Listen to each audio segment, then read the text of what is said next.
Okay, what's up? Day 58. Oh, yeah. Oh, yeah. Okay. Look, I got good news, though. I got good news. I found this pin. This is a good pin. And I need pins for my job. And it's a good pin. That's the good news of the day right there. How do you like that? No, 58 days clean. What's up? That's awesome. As you can tell, well, maybe not. I don't know. Ugh. Dude, the last 4 days have sucked. Seriously.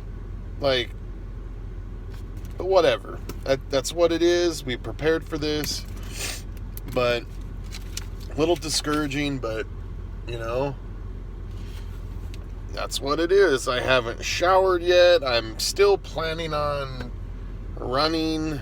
I don't know how the heck I'm going to do it, but that's the plan. Okay. Oh, man.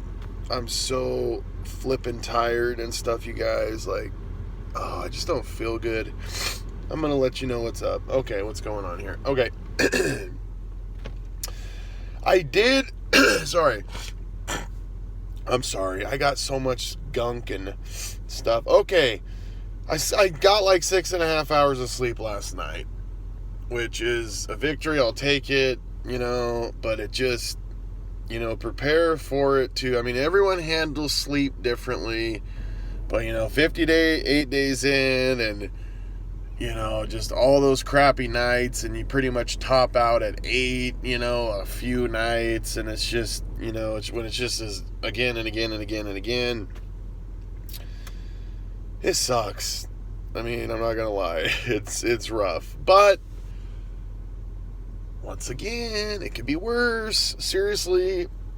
I've gone through worse, okay?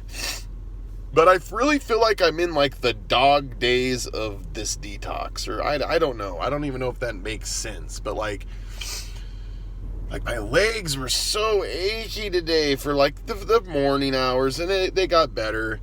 But I've had a headache most of the day, and honestly, like, dude, I've been so lazy today. Like, dude, I wore this shirt to my family thing last night. I haven't even changed, like, I've been lazy. I've just been laying around. I got up. I did make some sausage and eggs for breakfast. That's all I've done. And I've just, like, laid around. I mean, I've read, and I've watched videos, and I've, did some psychology stuff, but I haven't been. I just, dude, I'm seriously, I'm so tired, and I'm like apathetic, kind of, like, seriously, it's hard for me to like really delve in deep to anything. I kind of have to do it for a little bit, and then I do that. You know what I mean? Like, don't get bored. Okay, do not get bored. It'll destroy your recovery. Okay, because. Yeah, and addicts have a tendency to get bored anyway. In fact, I've heard psychologists talk about that, like, how, because some people think, like, oh, if you're an addict, you're weaker. The Nazis thought that, actually. They were, if you were, like, an addict or something, which they're hypocritical, though. Goering, the second in command, was addicted to morphine the whole war, and even Hitler took amphetamines, and even, dude, the soldiers, they handed them Pervitin, which is like Adderall. And anyway, okay, that's not even the point. Anyway, okay.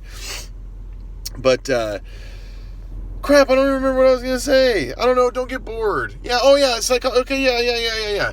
But yeah, like, they're talking like, some people think like, oh, addicts are weaker or something, but they actually, and this should be encouraging, and I'm not saying this about me, I'm saying this about you guys.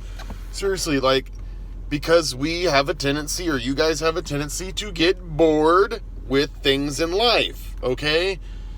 And I mean, there's covering up pain, though, too, but I'm just saying, like, it's clinic, dude, there's absolutely studies that show this, that, like, when a lot of addicts that get clean and get through this can really do a lot with their life, okay? Because when they're dedicated and they go all into the recovery, because they're those type of people that get bored easy, well, you start filling that with well, obviously God's got to be the constant flow, But you start doing stuff, you know, you kind of, you get what I'm saying? Like, you can do a lot. You're going to be able to do anything you want when you get on the other side of this, okay? Seriously. Okay, I don't know. I'm not really in the mood to even, like, delve in deep today, seriously. I have a few things written down. I just kind of, I'm sorry for the string of kind of crappy videos, too, I feel like. Because, but this is what it is, dude. It's like hard to do these. Like, it's hard for me to do these, actually, right now. I like didn't even feel like making a video today, really. I mean, other than I love you guys and you know, I do, but there was a part of me that was just like, I just want to lay here. I just want to sit here. I don't want to, you know what I mean? Okay. But, and lately too, like, I've been so flippin' busy, and like, dude, we've been shorthanded at work like the last 2 weeks, and like, it just makes, you know, it makes it that much harder. And social, I've had multiple social events, and it's just taken a lot out of me. I'm sorry, I don't mean to sound selfish, but like, dude, some of the small talk and stuff, and you know, and like, we had my nephew over, and so we had to like watch him too. It just, like, it takes a lot out of you, seriously. So don't overdo things too. I mean, attack things, but like, you know, when you feel like crap, like, maybe don't take on as a ton of stuff, you know, because you don't want the wheels to come off too. I mean, like I've said a million times, yeah, I'm done. I'm off of this crap. But it wasn't fun to, like, you know, I don't know. But yeah, just been busy because I've been working. I've been doing some side work, social stuff, you know, the holiday stuff. And when you're not sleeping great, you know, and I'm seriously just beat, and I really don't want to talk to anyone right now. I really do not want to talk to anyone. Like, maybe via text, and even then, like, I don't know if it interests me, or I don't know. It's so bad. It sounds so bad. But like, this is just my mind right now. Like, I don't want to work tomorrow. I flippin' do not want to go to work tomorrow. But I have to. I am, you know. But we got to do things that we don't want to do. I'm sorry. I sound like I'm just bitching. I'm sorry. Excuse my language, but I do. That's not right. Okay, here we go. 58 days clean, though. What's up? Victory. All right, here we go. But I hate that I'm just not being the same dad right now as usual, too. Because I'm the type, I play with my kid every single night. You know, that's what I did. And everything's just stopped, you know, in that world. I do pretend play. I cannot do pretend play right now. I can't. Like, we play some board games and stuff, but I just can't do the, you know. But I knew that, and I feared it, you know, but I knew that, you know, when I was going to recover, that's what was going to be the thing. So that could be difficult, but, like, don't let that drag you down, because honestly, you're being a better mom, you're being a better dad, you're being a better, you know, husband and human being or whatever, you know, doing this in the long run. Like, this is the best, you know, I'm truly being a better father, you know, but because I'm clean and I'm making things right. So anyway, okay, keep moving forward. Don't look back. You know, seriously, don't look back. Even though if you're going through a rough time and it's kind of later in the game, you know, you're coming up on 2 months and you're like, what the heck? Like, that's why I've said in my earlier videos, like, it's a long. You prepare for this. Like, it's not easy. Okay, don't get on the pink cloud and just let it bring you down. Ride it when it's there, but like, when you go through the crap, like, just understand, like, that's the whole point of this. It's you feel like crap, okay? It's not that bad. It's so doable. It's seriously not that bad. It sucks, but it's not, I don't know, it's not, I don't know, I'm not being tortured. I still have a great family. I have plenty to eat and drink, and like, I mean, it could be so much worse. I mean, the detox could be worse, but everything else, life could be worse. I mean, I don't know. Anyway, okay. Again, I just don't even feel like expounding on all, or, you know, like, going. Anyway, okay. So, yeah, keep moving forward. Don't be like Lot's wife looking back at Sodom. Seriously, and she was destroyed, you know, because if you look back and you're looking back at your old life, it'll destroy you. Seriously, it will. And anyway, but keep doing things God's way, not our own way, not my way, okay? You want to be victorious? Do it God's way, okay? He'll lead you to victory. And I'm actually gonna share the Vietnam story, because you never know what tomorrow can bring, and you never know. If you believe in God, you do it God's way. You just don't know what can happen. I'm gonna tell you, okay? So it was this gentleman in Vietnam. He was a translator. He was Vietnamese. He was a translator, and he was a Christian. And so he knew English, and he knew Vietnamese. He knew some other language too. Obviously, I think he knew Chinese and whatever. And well, anyway, they put him in a re-education camp because he was a Christian, and they were making him read all this communist propaganda for like a long time. I think he was in there for years.